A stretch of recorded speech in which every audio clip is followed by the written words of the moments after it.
My girlfriend labeled me her driver at the corporate dinner I financed. But I walked out, cut her off completely, and left her in total shock. I, a 28-year-old male, had been with my girlfriend, Mia, a 26-year-old female, for just over 3 years. We met at a fundraiser for kids with cancer back in 2021. I was there donating proceeds from my trucking business, and she was handling the PR for the event. My first impression? She was a straight-up smoke show, like turn every head in the room hot. Not just physically, though. She definitely had that going for her. But the way she commanded attention when she spoke, confident, articulate, with this laugh that made you feel like you were the funniest person alive when you caused it, was something else. A bit about me: I own a mid-sized logistics company. I started with one beat-up truck 8 years ago, working 20-hour days, sleeping in the cab to save money. Now I've got a fleet of 12 and 15 employees. No college degree, but I built this from nothing. I make solid 6 figures most years. Not screw you money, but comfortable. Enough to take nice vacations and never worry about bills. I work hard, play hard, and value loyalty above pretty much everything. Mia was a marketing executive at this big corporate firm downtown. She had a master's degree from some fancy school, an impressive title, the whole package. She always dressed like she stepped out of a magazine, not a hair out of place. When we started dating, I thought I'd hit the jackpot, a beautiful, ambitious woman who seemed to appreciate how hard I worked. The first couple of years were pretty great. I'm a simple guy with simple needs. Good food, good company, and someone who appreciates the little things. I'd surprise her with weekend trips to the coast, remembering her favorite perfume brand, all that cliché romantic stuff. My mom raised me right. Treat your woman like gold and she'll treat you like a king. That was always my philosophy. Mia loved gifts. She loved them. Designer purses, jewelry, fancy dinners at places where they don't even put prices on the menu. I was happy to provide. When she had a bad day at work, I'd show up with her favorite takeout and a new pair of earrings. When she needed a new laptop, I bought the top-end MacBook without blinking. When her car broke down, I covered the $3,200 repair bill without hesitation. That's just who I am. I take care of my people.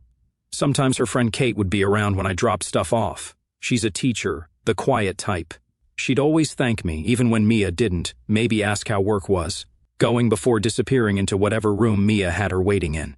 She seemed nice enough, just didn't stand out much next to Mia's big energy. Looking back, there were signs I missed, like how in the beginning she'd post couple pics of us on her Instagram, but over time it became just solo shots from our vacations I paid for, or how she'd introduce me to her college friends but never her work colleagues, or how, when we went out to dinner with my buddies and their wives, she'd be on her phone half the time, clearly bored. There was this one time we were at a fancy steakhouse with my main client, a dude who gives me about 40% of my business. He's a great guy, salt-of-the-earth type, who started his manufacturing company in his garage. During dinner, he was telling a story about hunting with his sons, and I noticed Mia texting under the table, this little smirk on her face. Later, I saw a text on her phone from her friend. "How's dinner with the hillbillies?" Mia had replied, "Kill me now." Jack's client just spent 20 minutes talking about gutting a deer. I confronted her about it in the car and she got defensive. "It was gross, Jack, and you just sat there laughing like it was the funniest thing ever." "That man's business pays for half the stuff in our apartment," I reminded her. She rolled her eyes. "God, you're so sensitive." It was just a text to Diane, not like I said it to his face. I let it go. Pick your battles, right? But looking back, that was the moment I should have seen who she really was. The biggest red flag, though, was that in 3 years she never once brought me to any company event. Not the Christmas parties, not the summer picnics, not the charity galas. She always had excuses. "It's just going to be boring shop talk. It's only for employees. You wouldn't know anyone there. The tickets are limited this year. It's really just a networking event." I believed her because, well, why wouldn't I? She was my girl. I trusted her. When you love someone, you give them the benefit of the doubt, even when your gut is screaming at you. 2 months ago, Mia got promoted to senior marketing director, a big deal. With a fat raise, like a $30,000 bump plus stock options. She was over the moon, talking about it for weeks. Her company was throwing a fancy dinner at some upscale steakhouse to celebrate her and a couple of other execs who got bumped up. "Babe, can you believe it? All those years of ass-kissing finally paid off," she laughed while trying on dresses in our bedroom. "This opens up so many doors. VP track for sure." "That's awesome, babe. I'm proud of you," I said, meaning it. Despite our issues, I genuinely wanted her to succeed. "When's the dinner? Should I rent a tux? Or will my navy suit work?" She got this look, Not quite an eye roll, but close. That micro-expression thing where someone's true feelings flash across their face before they can hide it. Contempt. That's what it was. "Oh, it's just for the executive team and their spouses. Corporate politics, you know," she said. I nodded, but something felt off. Their spouses can come, but I can't? Well, their spouses are, they're all part of that world. Lawyers, doctors, finance people. She didn't finish the thought, but I got it. Not truck drivers. "I own a logistics company," I corrected her, feeling that familiar burn in my chest. "I'm not out there driving the trucks myself." "I know, babe, and I'm so proud of what you've built," she said, that PR smile firmly in place. "It's just, these people are different. They talk about their summer homes in the Hamptons, and you'd be bored to tears. Trust me, I'm saving you from a miserable evening." I let it go. Picked my battles, right? Over the next 2 weeks, she wouldn't stop talking about the dinner, how it was the biggest night of her career, how everything needed to be perfect, how her boss was flying in from the East Coast just to be there. Then came the asks. First, she needed a new outfit, something classy but bold, which ran me a few $100s. Then came the shoes. Designer, of course, on sale, she claimed. Hair and makeup, everyone's getting professionally styled. Finally, she hit me with a request to help cover the dinner reservation, around $500 framed. As a small contribution because the company's paying most of it, but the promotees are expected to pitch in. Every ask came with the same line. "It's like showing appreciation," she explained about the dinner contribution, like I'm acknowledging the investment they're making in me. I wrote the checks without complaint. That's what partners do, support each other. Plus, I was genuinely happy for her success. I remembered when I landed my first big contract, how validating it felt. I wanted her to have her moment. The night before the dinner, she was all nerves, trying on her outfit for the 10th time, an outfit that probably cost more than my first transmission repair. "You look amazing," I told her. "They're going to be blown away." She smiled, but it didn't reach her eyes. "Thanks, I just need everything perfect tomorrow.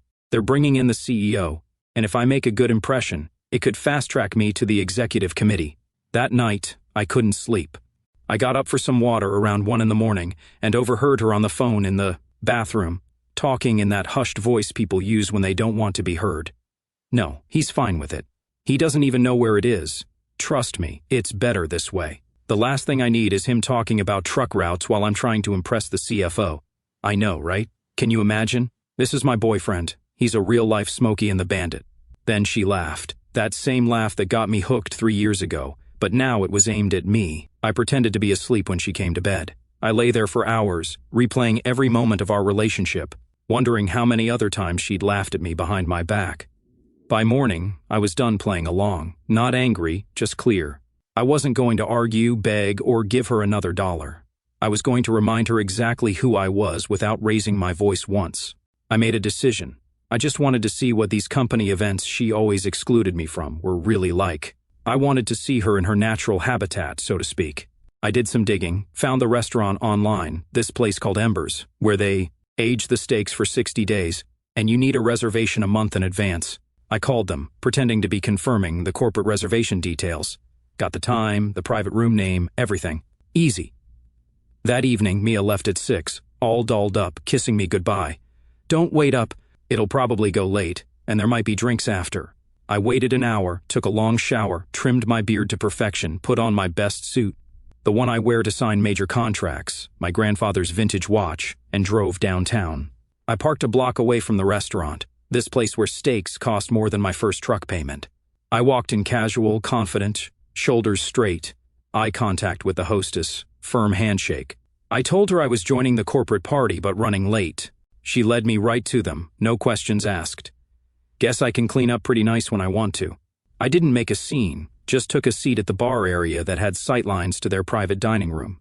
I ordered a club soda with lime and watched. Mia was in her element, laughing, touching people's arms when they spoke, that social butterfly thing she does.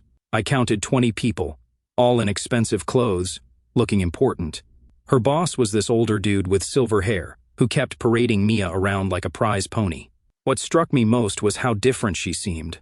Back home, she was always tired, often complaining about work, about her colleagues, about the pressure. Here, she was energized, eyes bright, gesturing animatedly as she told some story that had everyone at her table laughing.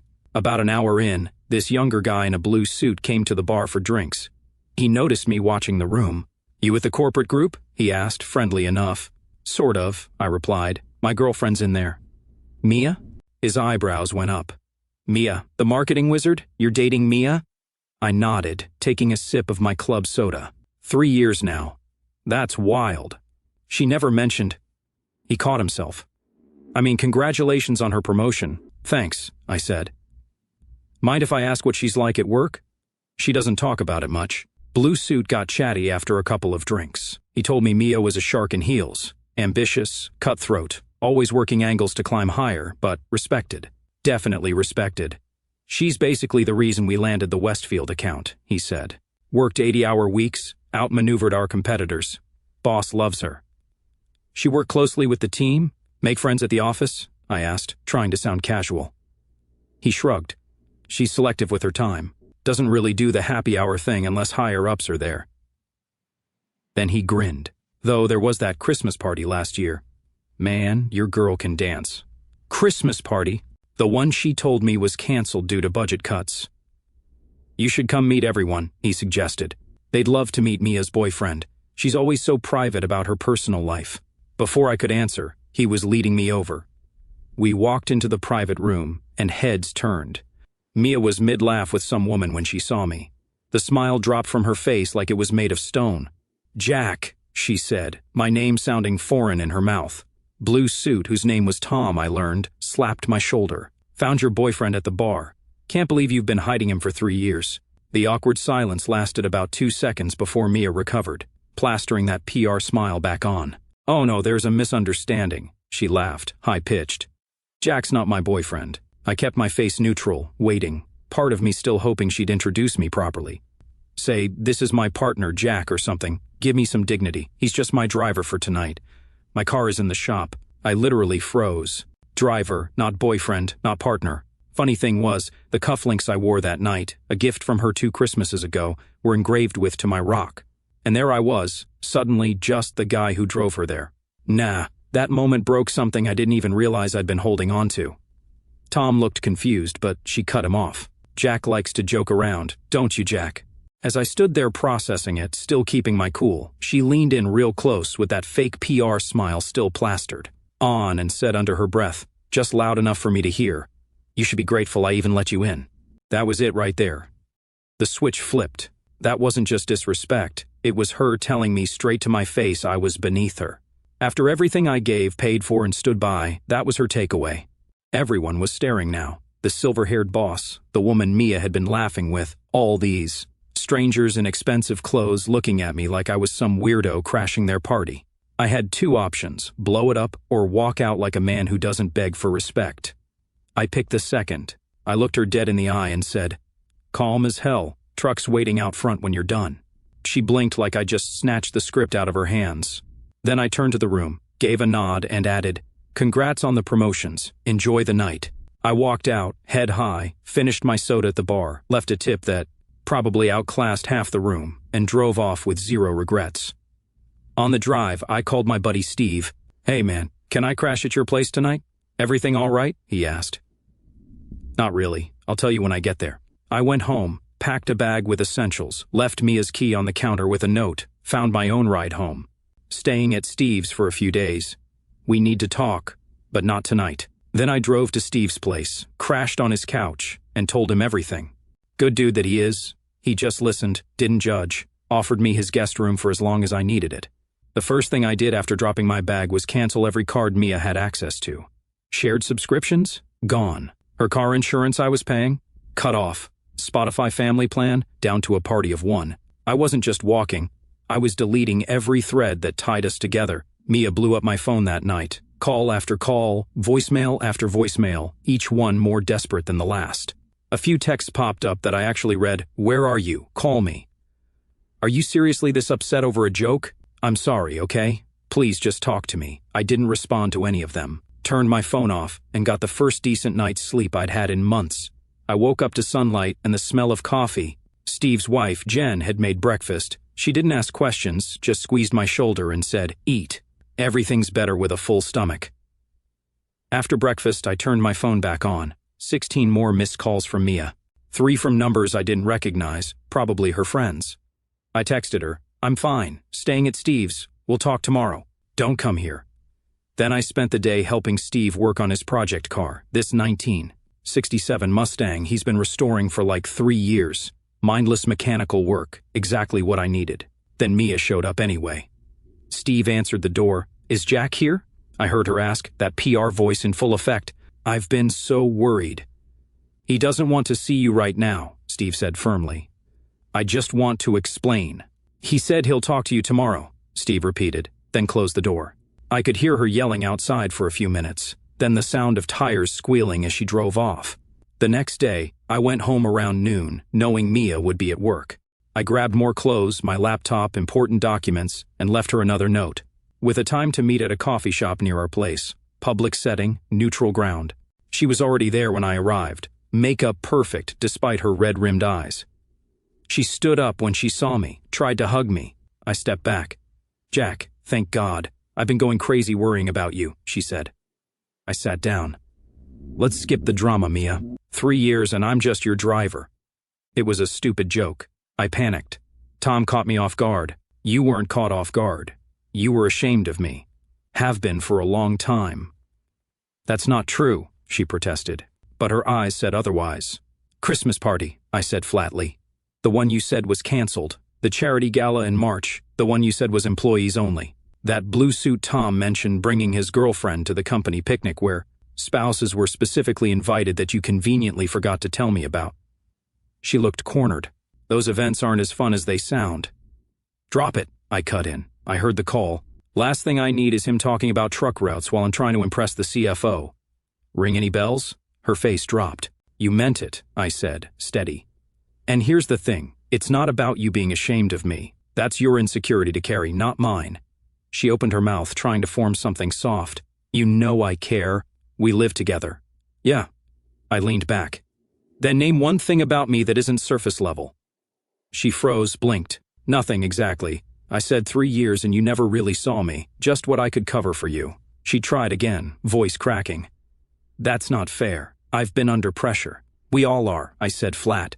"The difference is, I never made you small to feel big." And I left her with that. "You don't understand the pressure I'm under," she said, voice trembling. "These people aren't like you. They judge everything. Who you date, what schools you went to, what your parents do. And I don't measure up. That's not what I'm saying." But her face said otherwise. "Look, in that world appearances matter. You don't have a degree. You drive trucks for a living." "I own a trucking company," I corrected, voice still level. "I employ 15 people. I make more money than half those suits in there." She sighed, like I was missing the point. "It's not about money, Jack. It's about fitting in. You don't understand how it feels dating someone with no degree in a room full of MBAs. They'd never take me seriously. I'd had enough. She doesn't get it. Even when I'm addressing the issue, she still disrespects me.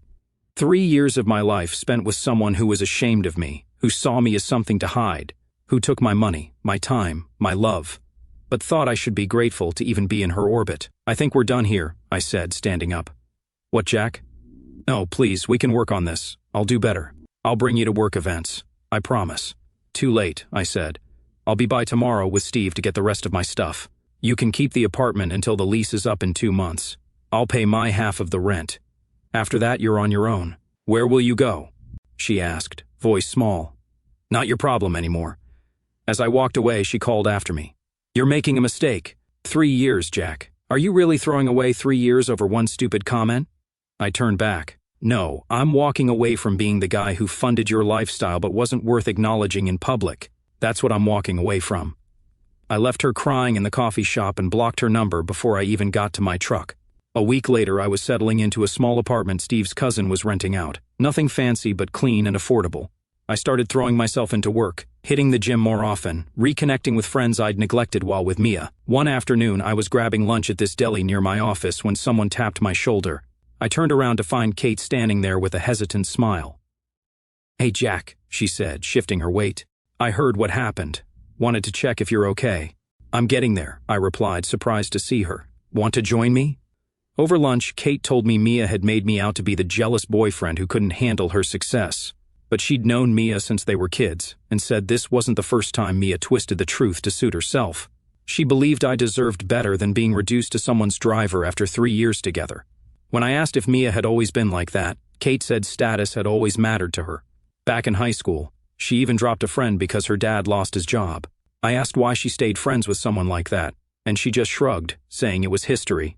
Mia could be incredibly charming when it served her. And for someone like Kate, who didn't make friends easily, that charm had kept her around longer than it should have. We talked for almost 2 hours. Turns out Kate had been on the receiving end of Mia's superiority complex. 2. Little digs about Kate's modest teacher salary comments about how Kate could do better with her looks if she just tried harder, the way Mia would. Use Kate as a backup plan, then ditch her when better options came along. Remember Mia's birthday last year? That trip to the beach house? Kate asked. I nodded. I'd paid for the rental, 3 bedrooms for Mia, me, and 4 of her friends. She made me sleep on the couch, Kate said quietly. Said the rooms were for couples only, even though I was supposed to share with her single friend Lisa. Then Lisa brought some guy back and got the room. Why did you put up with it? I asked. Kate shrugged. Same reason you did, probably. When you care about someone, you make excuses for them. Before she left, Kate handed me a book, Can't Hurt Me by David Goggins. It helped me through some tough times, she explained. Thought it might help you too. That conversation with Kate was the first time since the restaurant incident that I felt truly seen, not as a boyfriend or some guy with a truck business, but as a person with real feelings and experiences. Over the next few weeks, Kate and I started texting occasionally. Nothing flirty, just checking in. How's the new place? Did you finish that book? My students asked about the trucks today. Told them about your business. Meanwhile, Mia alternated between rage and bargaining.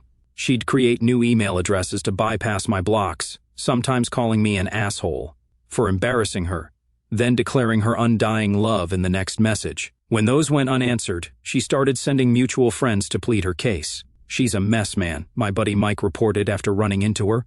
At a bar, crying, saying she made the biggest mistake of her life. I stayed firm, packed the last of my stuff from our old place with Steve's help, left my key on the counter and closed that chapter. About a month after the breakup, Kate texted me on a Friday, having a small get-together tomorrow. Board games and pizza at my place. Nothing fancy. Wanna come? I accepted, figuring it would be good to be around people who weren't connected to the Mia drama. When I arrived at Kate's cozy apartment, I was surprised to find just 4 other people there. 2 couples, all teachers from her school. No big crowd to hide in, but it was nice.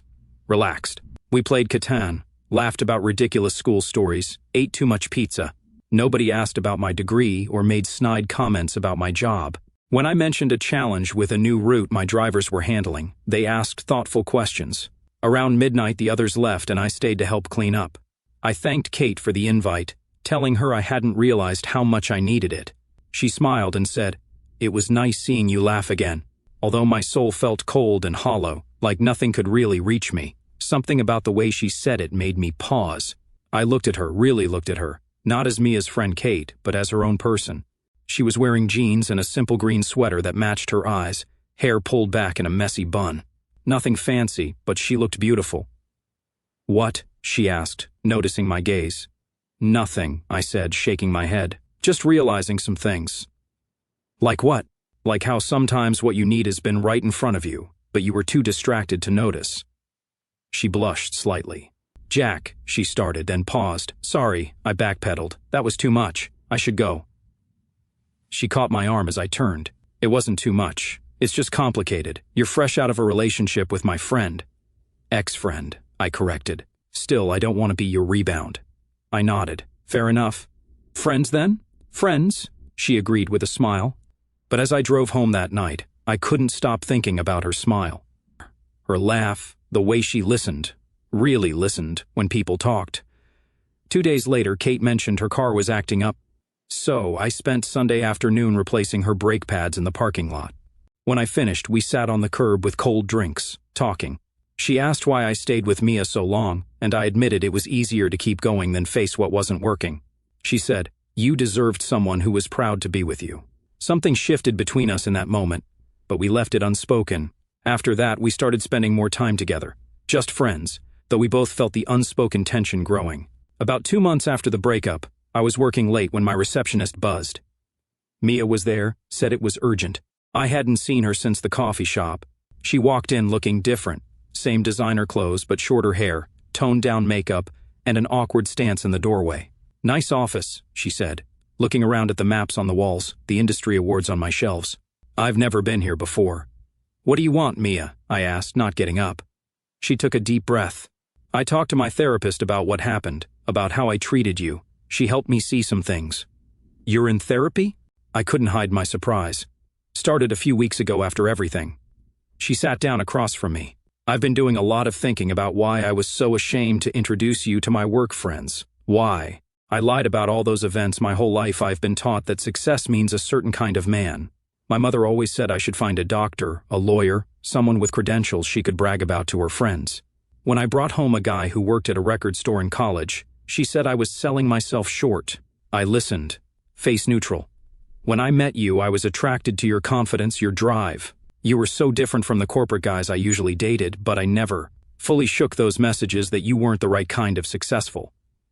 She looked away. "I know how awful that sounds." "It does," I agreed. Then she started in with the whole "I compartmentalized my life" thing, like somehow splitting me from her career ambitions made everything okay. She said she missed me, was miserable without me, wanted another shot. Typical too little too late talk. She promised she'd finally introduce me as her boyfriend, brag about the business I built, all that. I looked at her, the same woman who called me her driver. "Sure, I believe you're sorry," I said, leaning back. "And good luck with therapy, but nah, we're done. Some crap just can't be undone." Her face tightened. "This about Kate?" I tilted my head. "Why you suddenly care? I've seen you two at the park, the mall. Your truck was at her place late." I just shrugged, and she blinked. "Did you even wait a month before sleeping with my friend?" I stood up, calm as ever. "Mia, what I do now is none of your business. You made that clear when you introduced me as your driver in front of your whole executive team. Funny how a guy who talks about truck routes suddenly matters so much to you." She was getting heated. "Kate's jealous. She's just using you to get back at me." I laughed. "If anyone's got a reason to get back at you, it's Kate, for making her crash on a couch during a trip I paid for. But she's not like you. She actually sees me, listens, respects me. You had 3 years and never did either of those things." She stood up, practically shaking. "This isn't over. It's been over," I said, heading for the door. "You just didn't notice because everything's always been about you." She stormed out so hard one of my plaques fell off the wall. I didn't even flinch, just grabbed my phone and called Kate. Mia just dropped by my office. Apparently, I'm not allowed to move on with her friend. "You good?" Kate asked. "Yeah, she's unraveling. Mind if I come by?" "Dinner's already in the works," she said. "And hey, just so you know, I've always been proud of you. That right there. That's the difference." A month after Mia's office ambush, I was signing a major contract with a national shipping company, the biggest deal of my career. It doubled the size of my business overnight. The kind of contract that changes everything. I'd been working toward this for years, putting together the perfect pitch, demonstrating our reliability with smaller contracts, building relationships. When the CEO shook my hand and said, "We're looking forward to a long partnership, Jack," I felt something I hadn't experienced in a long time. Pure, uncomplicated pride. No one to impress, no one to prove myself to, just satisfaction in what I'd built. Kate was the first person I called after sealing the biggest deal of my career. That night, she made steak, lit candles, played music, so thoughtful. Over dessert, she admitted she'd had feelings for me for a long time, even back when I was with Mia, but never acted on them. She said she didn't want to just be the friend who helped me through a breakup. I leaned in and kissed her, no pressure, just something that felt real. She asked about Mia, more curious than concerned. I told her I didn't give a damn anymore. She nodded, said they hadn't spoken since the breakup, and that Mia's last message wasn't worth replying to. That was that. Kate stayed over that night and most nights after. 2 days after that first night together, my phone rang with an unknown number. I almost ignored it, thinking it might be MIA with yet another new number, but something told me to answer. "Jack, this is Richard. We met briefly at Embers a few months back. I was hoping we could meet to discuss a business opportunity." Richard, Mia's silver-haired boss from the dinner. What the hell? I needed to see what he was up to, so we met for lunch at a steakhouse near his office. He was straightforward. "Our current shipping partner is consistently late, losing packages, and generally becoming a liability. I remembered you mentioned owning a logistics company. I looked into your operation after that night and was impressed by your track record." "How'd you know it was my company?" I asked. He smiled slightly. "After that interesting dinner, I got curious. Looked into you and found out you weren't just some driver, but the guy running the whole operation. The reviews and track record spoke for themselves. We spent an hour talking business and outlined the basics of a deal. As we wrapped up, Richard mentioned Mia was no longer with the company. He said her behavior that night raised concerns about her judgment. I kept it neutral, told him I didn't wish her harm but wasn't exactly torn up about it. He nodded and said he always felt she underestimated me. It was obvious, even in those few minutes, that she didn't see your worth. We shook hands, and I left with a potential new client and the strange satisfaction of knowing the universe occasionally delivers justice on its own. Last I heard, Mia moved to another city for a fresh start. She tried calling me a few times before she left, but I never picked up. I got a long email about how sorry she was, how she'd made a terrible mistake, how she'd always loved me. I didn't respond. Some bridges stay burned. She found out about Kate and me through social media. Kate had posted a picture of us hiking, nothing provocative, just two happy people on a mountain. Mia sent a final text. I guess it all worked out for you two. Hope you're both very happy with yourselves. I blocked that number too. Kate and I have been together 8 months now. She's moving in officially next week. Though most of her stuff is already here. Her second-grade students drew pictures of trucks for her to bring to my office. They're hanging in frames on my wall, right next to my business license. Worth more to me than any fancy degree. My company's expanding. Hired 5 more drivers, added 3 trucks to the fleet, looking at opening a second hub in the neighboring state. Kate's been amazing through it all, celebrating the wins, helping me think through the challenges, reminding me to take breaks when I'm working too hard. Sometimes I think back to that moment in the restaurant when Mia called me her driver. As humiliating as it was also the wake-up call I needed. It forced me to see what had been happening for years.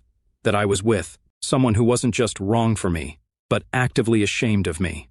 If she hadn't been so blatant about it that night, who knows how many more years I might have wasted, how much more money I'd have poured into her endless demands, how many more times I'd have swallowed my pride when she made subtle digs at my career or education. Sometimes the universe kicks you in the teeth to wake you up.